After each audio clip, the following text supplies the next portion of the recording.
জুলাই সনদ বাস্তবায়ন নিয়ে সুপারিশ চূড়ান্ত হয়নি, গণভোটের বিষয়ে একমত দলগুলো।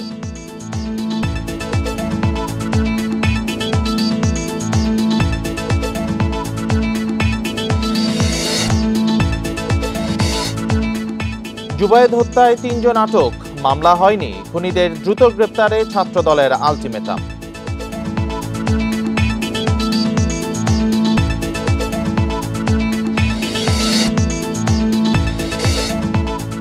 গুম খুনের বিচার নিয়ে ডক্টর ইউনূসকে ৬ সংগঠনের চিঠি, আওয়ামী লীগের নিষেধাজ্ঞা প্রত্যাহারের আহ্বান।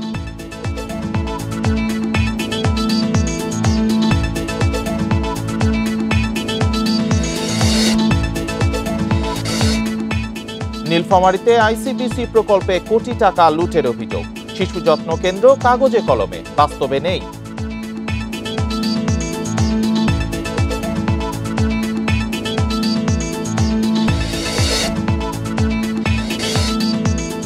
ব্যাংকে বাড়ছে গ্রাহকের আস্থা, আগস্ট শেষে আমানতের প্রবৃদ্ধি 10.02%।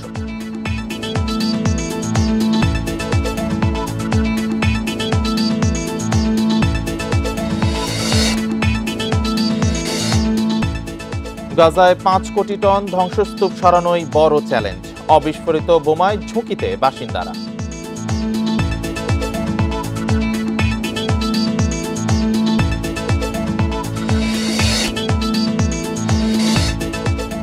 দুপুর 1:30টায় সিরিজ নিশ্চিতের মিশনে নামছে বাংলাদেশ, ঘুরে দাঁড়াতে চায় উইন্ডিজ।